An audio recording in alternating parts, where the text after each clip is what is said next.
everyone, today we are making a super simple serving board. Let's go.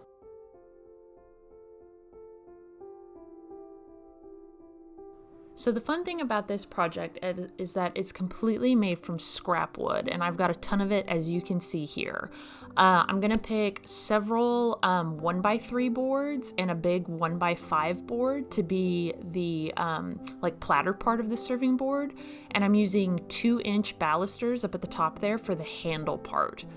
And I decided to make this thing 10 inches wide. So right here I'm measuring all of those flatter boards that are going to be the platter 10 inches, and a couple of those boards I'm able to get 2 extra boards out of, the longer ones there at the bottom. And so that's pretty cool because then I needed even less scrap wood, right? So all I'm doing here is I'm measuring them across, and one thing to note, that big board in the middle there, the 1x5, that is pressure treated wood. So if you're going to use this in any sort of like food capacity, do not use pressure treated wood. It is toxic to you. Just a note there, but I'm using it purely for decor. So here I've got all my boards cut 10 inches wide, and the length is just gonna vary. You can make this thing as big or as small as you want to. Now it's time to sand everything. And it takes a little bit of time. You know, there's a lot of small boards. I'm just going over each one, going over the cuts, especially to get rid of any like little like splinters that happened when I cut them with my miter saw. And just giving everything a rough sanding which is kind of funny, a rough sanding to make it a little bit more smooth. We're going to be sanding this thing and planing it several times, so it doesn't have to be super, super perfect right now. It's just kind of to prevent splinters while you're working with this wood.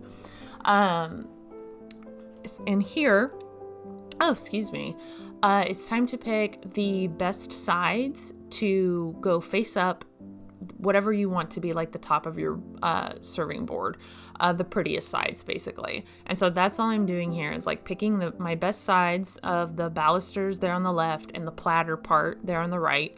And then I'm taking liquid nails. I love liquid nails. I might use wood glue here actually, which you might have more readily available. I do. I had to buy liquid nails special.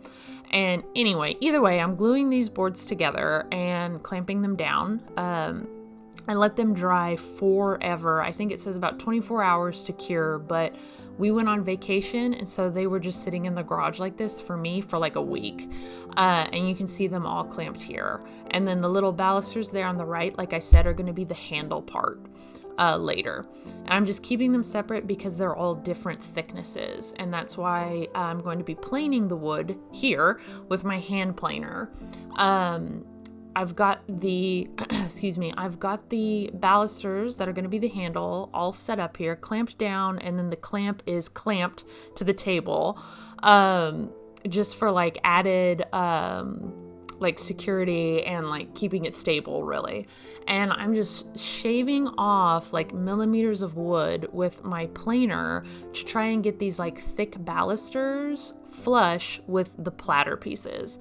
And so all those platter pieces are 1x whatevers, and which is actually 3/4 of an inch, I believe, not actually 1 full inch thick. But these balusters are over an inch thick, almost 2 inches thick, and so it's quite a bit of planing.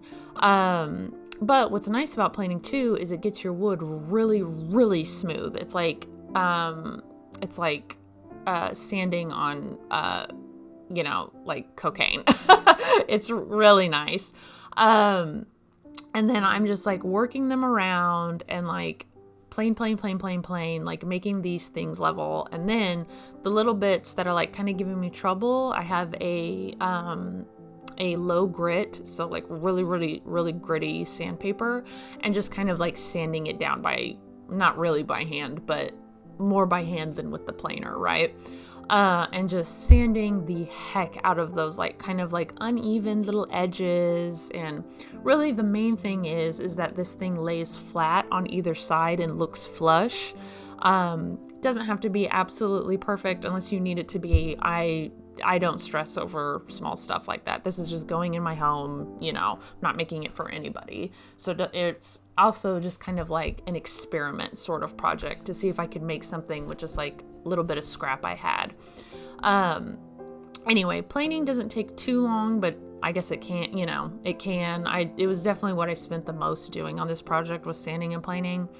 And anyway, I'm taking my the platter part of the board and just doing the same. I don't think I had to plane any of it, but definitely sand it down. And then I took it and I drew like little curves on the corners of the platter to like round them off, just to kind of give it like a more finished look. And so it didn't look like a bunch of like rectangle boards glued together, right?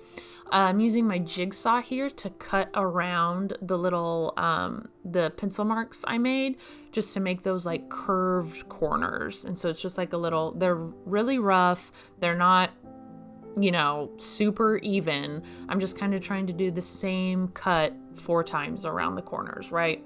And then I'll take my sander and kind of even them out a little bit more, right?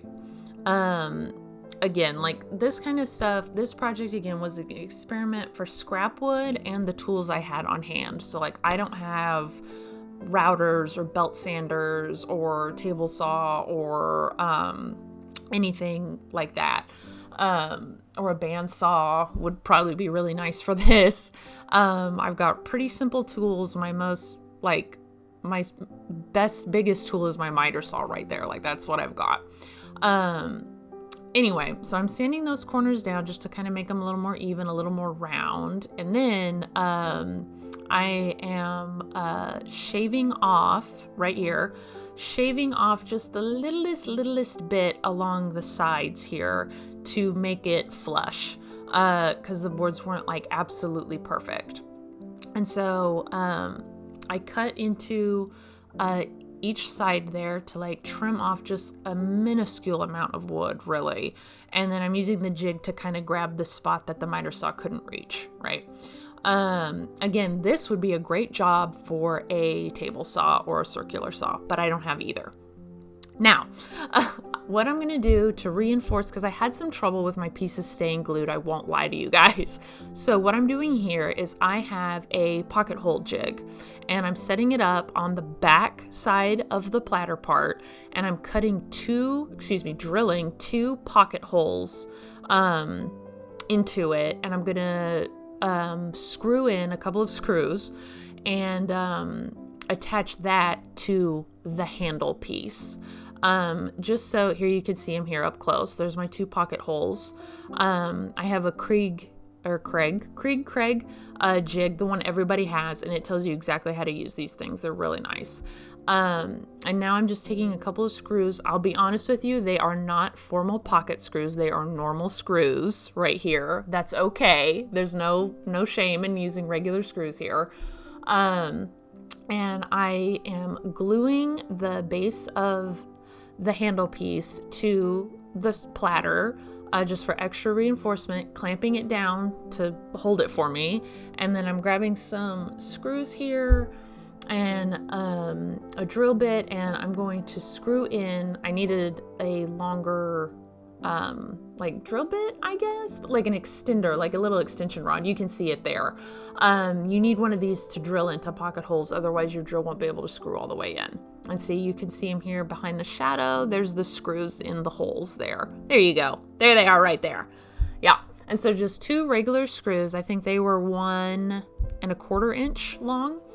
And so here, I'm doing kind of the same thing as I did before with the board. I'm sketching out like the basic shape of the handle, right? And so I want a hole in the middle there for looks, really, but what that's for, so you can hang it on hooks or things like that, you know. But I want a hole in the middle, and then I want it kind of curved, so when it's more like ergonomic when you pick it up with your hand. Again, just rough shape, like there's no math going into this. I'm eyeballing everything, right? Basic, and then I'm using my fingers there to make sure it's like centered enough type of thing. And so the jig, Jigsaws are amazing for this kind of work. Like, this is what they do, is curves. They don't do straight lines, they do curves and like this kind of stuff. And so that's all I did, was I went around with my jigsaw and cut out this basic shape.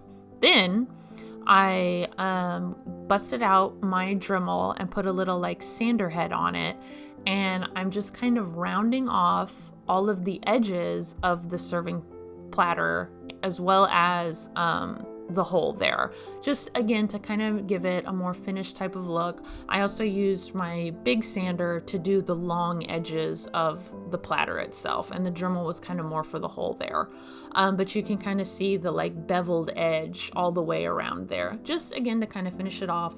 Also, the kind of dark parts, that's wood filler in there, and so feel free to use wood filler in the gaps. Make sure it's stainable wood filler. You put that in and let it dry, and then you can sand it off to the excess once it's dry, and then right here stain over it and it'll match your wood. It won't even look like you filled in anything. It's really great stuff to hide mistakes or imperfect pieces of wood, anything like that. It's really awesome. But make sure it's stainable wood filler. It's really nice. You can buy it by the tube. And so I chose for stain here, all done, is Minwax Early American. And then once I did one coat of stain over the whole thing. And I did one coat of polyurethane over the whole thing. And I would suggest doing more coats of poly to really like seal it and protect it.